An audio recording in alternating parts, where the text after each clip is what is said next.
outstanding individual who has shown exceptional vision and contribution to society through the means of Seva, selfless voluntary service.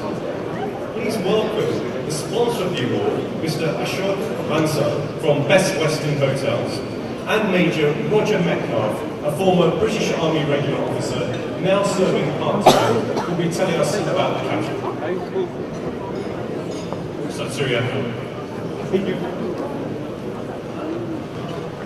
A famous Indian lady once said,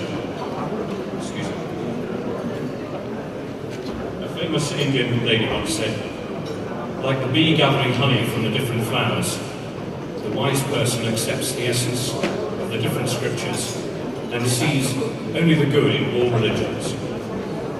I am very well aware of the values and teachings of the Sikh faith: one God, equality, fraternity, liberty, justice and human rights, freedom of thought, speech and religious practice, selfless service, and goodwill to all, irrespective of background, colour or creed, honest work, and sharing honest earnings with the less fortunate, remembering God at all times.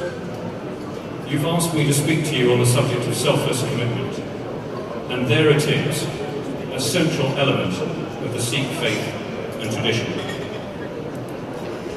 The leader of my own faith also displayed the ultimate selfless commitment.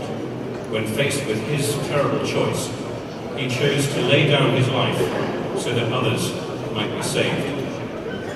And every British soldier is of course expected to put himself or herself in harm's way, to risk his or her life so that others might be protected, so that others might live. 30 years ago, I was issued with the standard leadership text, "Serve to Lead," by the Royal Military Academy Sandhurst. And here it is.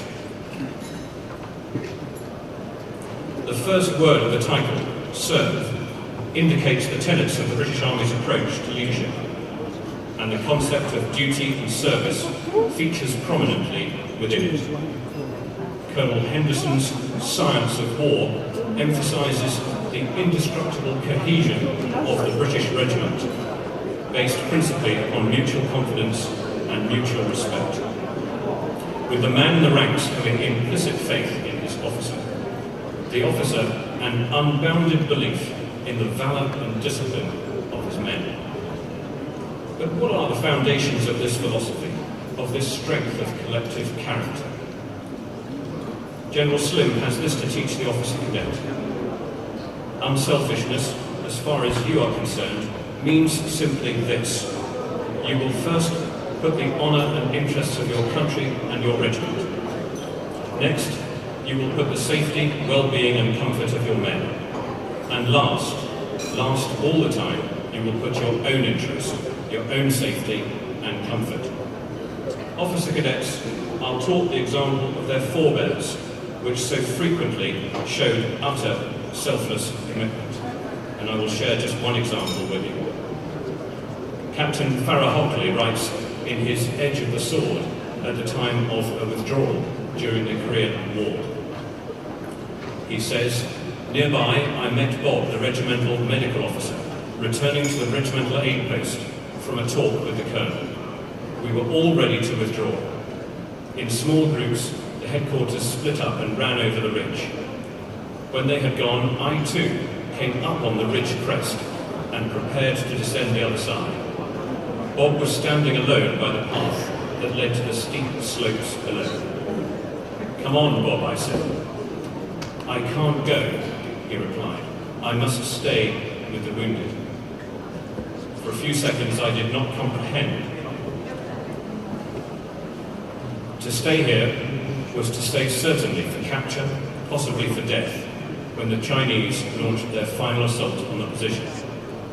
But then I realised that he'd weighed all this, weighed it all, and made a deliberate choice.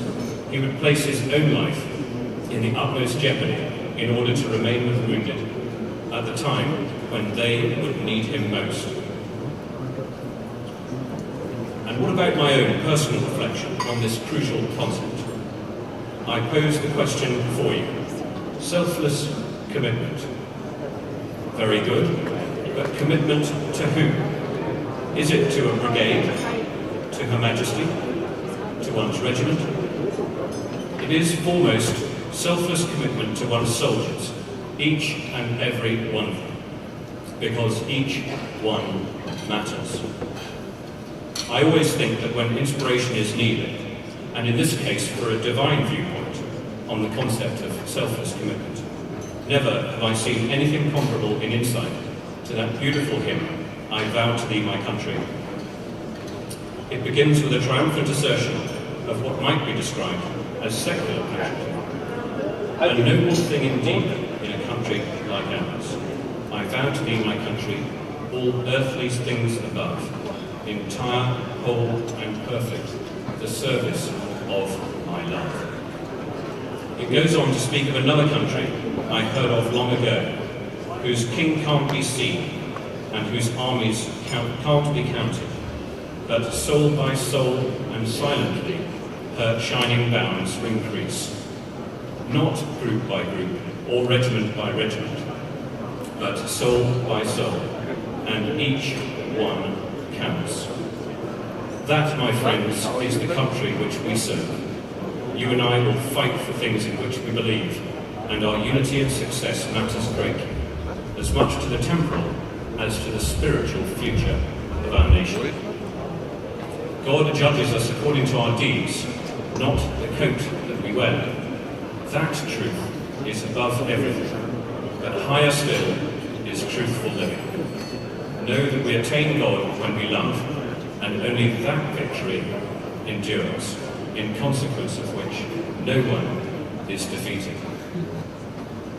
I leave you with the earnest hope that we may all come nearer to that peace and country whose ways are ways of gentleness, and all her paths are peace.